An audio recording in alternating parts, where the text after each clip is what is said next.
Saya sudah sekitar 3 minggu yang lalu memang sudah mengirimkan surat untuk dibuka kembali SP3-nya. Karena SP3 kita kemarin itu kan dianggap tidak cukup bukti karena belum ada putusan kan. Karena sekarang putusan pengadilan sudah selesai, kita ajukan lagi untuk dibuka SP3.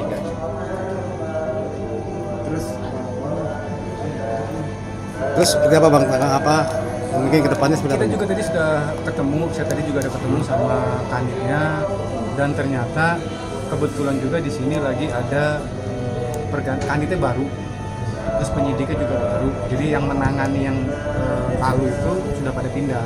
Jadi mereka tadi menjawab bahwa mereka masih minta sedikit waktu untuk melakukan gelar perkara.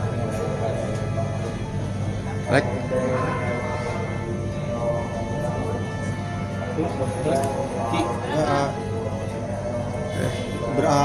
Berapa lama Bang untuk pengurus nanti? Tadi sih kanitnya bilang sih dia hanya minta waktu sebentar aja kok untuk melakukan gelar perkara aja, karena surat kita juga sudah diterima sama mereka. Oke, mungkin Bu Weni sendiri apa kabarnya sekarang? Alhamdulillah baik, kabarnya baik, anaknya juga baik. Karena kebetulan juga kan kita di sini juga kan inginnya nanti kalau misalnya perkara ini dibuka kembali, kalaupun dari pihak terlapor ingin melakukan tes DNA, ya mari kita lakukan di sini di bawah pengawasan Polri. Jadi biar apa ya, biar berimbang lah, biar ada pengawasan dalam kita melakukan tes DNA. Tapi kan artinya kan biaya yang akan dikeluarkan untuk tes DNA itu bukan bakal dari keduanya ya? Kalau biaya DNA tuh ya bisa dari kita kedua pihak. Tapi ya tergantung inilah, tergantung dari apa yang hasil dari mediasi kita di sini nanti. Soalnya kan mahal banget itu kan. Iya untuk tapi kan itu kan bisa kita bicarakan nanti pas pada saat di sini. Tapi bisa juga dari kita semua, bisa juga memang kedua belah pihak, bisa juga memang difasilitasi dari Polri. Tapi kita lihat dulu ke depannya bagaimana, karena mereka juga masih minta waktu kan untuk membuka perkara ini. Bang, berarti proses DNA itu masih lama betul? Enggak juga. Kan tergantung, kalau di sini nanti saya sudah dikabarin cepat ya, pada saat pemanggilan ya kita bisa minta di situ untuk melakukan tes DNA. Dari pihak Reski?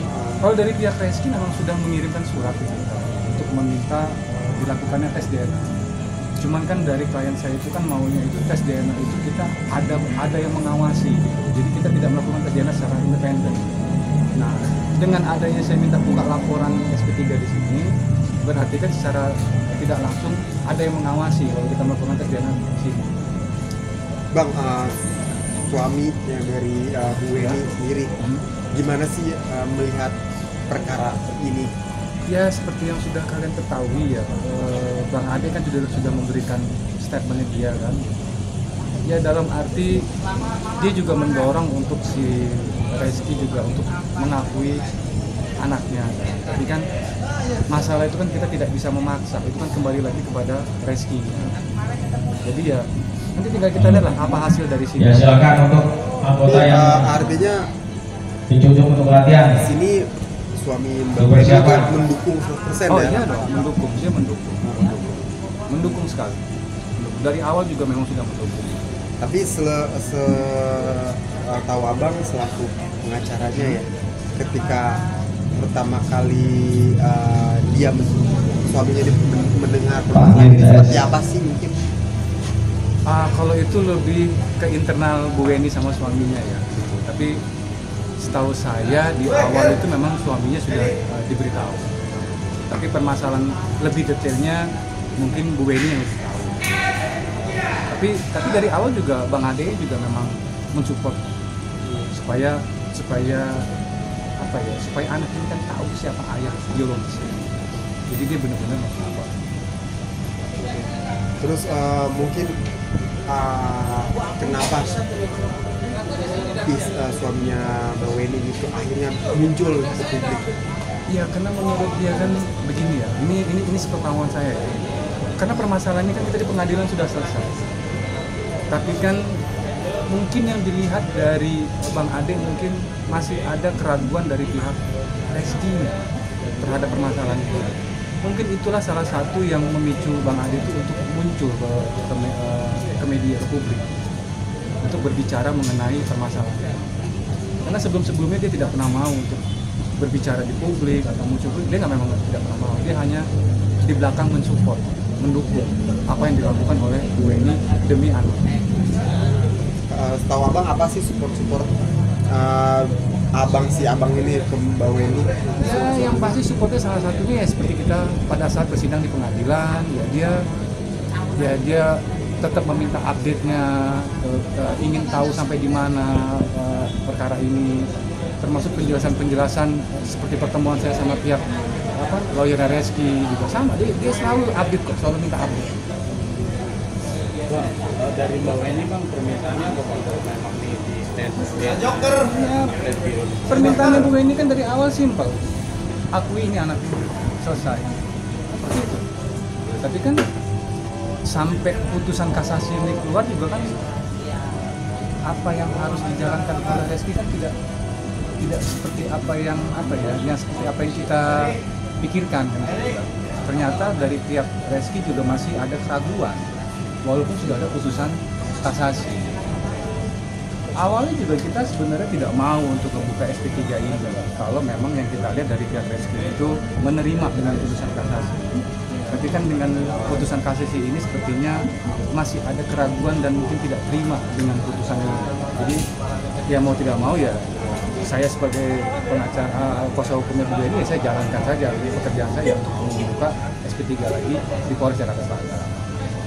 Jadi Bang, putusannya setelah SP3 ini baru terjadi. Nah ini dia, tadi kan Kanita sudah bilang dia minta waktu sebentar lah untuk melakukan gelar perkara, nanti saya dihubungi lagi, nah nanti di situ nanti baru bisa saya update lagi apa hasilnya.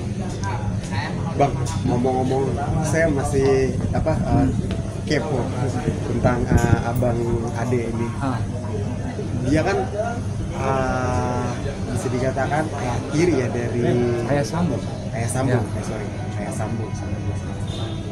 Bagaimana sih kebaikannya dia sebagai ayah Sambung gitu kepada? Kalau yang saya lihat sendiri ya, apa yang dilakukan Bang Ade terhadap Keke, yaitu selayaknya ayah kandung terhadap anak kandung. Gitu aja. Itu saya tidak ada perlakuan yang berbeda atau perlakuan yang seakan-akan oh ini anak Sambung, oh ini anak kandung, bukan, sama. Perlakuannya sama. Bahkan saya lihat kok sepertinya melebihi ayah kandungnya sendiri atau ayah biologisnya sendiri Bang Ade itu terhadap Keke. Artinya menggantikan ya sosok Reski. Iya, dia benar-benar menggantikan. Itu kan itu seperti yang diucapkan sama Bang Ade ya, bahwa dia itu sebagai batiniahnya ada di dia. Walaupun ini anak biologisnya si Reski. Tapi yang nama ikatan batinnya mereka tuh kuat. Artinya selama dari Keke lahir sampai sekarang tuh yang didik, semuanya Bang Ade, semuanya Bang Ade yang mengurusinya, yang mendidiknya, yang mengantar sekolahnya, semua Bang Ade. Makanya saya bilang tadi, yang saya lihat sepengetahuan saya, Bang Ade ini bahkan seperti melebihi ayah kandungnya sendiri, ayah biologisnya sendiri. Apa yang dia lakukan terhadap Keke. Makanya kita sebenarnya dari awal tuh pengen permasalahan ini selesai dengan damai. Tapi dengan putusan kasasi, justru kita melihat kok masih ada keraguan dari pihak Reski terhadap putusan ini. Itulah yang ngebuat kita untuk membuka lagi SP3 di Polres Jakarta Selatan. Agar kalaupun ada permintaan tes DNA dari pihak Reski, mari kita lakukan di Polres Jakarta Selatan. Bang, bisa buat reminder aja Bang, SP3-nya apa sih Bang maksudnya? Diingetin lagi. Surat perintah penghentian perkara Ya tentang apa nih Bang? Mungkin tentang penelantaran anak. Oh. Ya, kan kemarin bukti kita kan belum ada kan, karena kita masih bersidang di pengadilan kan, bahwa belum bisa menentukan bahwa siapa ayahnya kan. Dengan ada putusan kasasi kan sudah jelas, Reski adalah ayah biologis. Berarti ingin dibuka kembali ya? Ya, kita minta dibuka kembali tentang penelantaran anak ini, karena sudah terbukti bahwa Reski adalah ayah biologis. Oh gitu. Mungkin Bang, setelah putusan dari MK itu kan apakah MA? Rizky? Iya MA itu apakah Rizky kasih akta? Enggak ada. Cuman dari pihak mereka mengirimi saya surat saja untuk dilakukan tes DNA. Cuman kan kalau kita kembali lagi ke putusan kasasi, sudah tidak bicara lagi tes DNA. Langsung menyatakan bahwa Reski adalah ayah biologis. Selesai. Tes DNA itu sempat dibicarakan pada saat di pengadilan tinggi. Kalau Reski tidak menerima dengan putusan ini, silakan dia membuktikan sebaliknya, yaitu dengan tes DNA. Tapi kan dia tidak melakukan itu. Oke, tapi udah terbukti sih Bang ya tadi saya kasih bahwa Keke adalah anak biologis. Nah, artinya itu menurut saya sih itu membuka peluang untuk Keke menemukan sosok ayah aslinya. Dan kalau SP3 ini dibuka kembali karena membuka masalah baru dan amit-amit kalau Reski masuk gitu. Oh enggak sih, kita nggak sampai terlalu jauh ke situ. Kita hanya ingin membuktikan bahwa laporan gugatan kita benar, laporan kita memang benar. Kita tidak terlalu jauh mengarah sampai ke arah sana.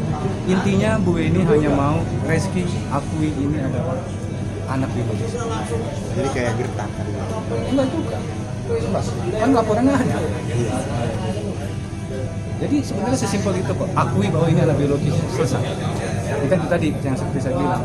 Sepertinya masih ada keraguan dari pihak. Oke, kita buka lagi SP3-nya di sini.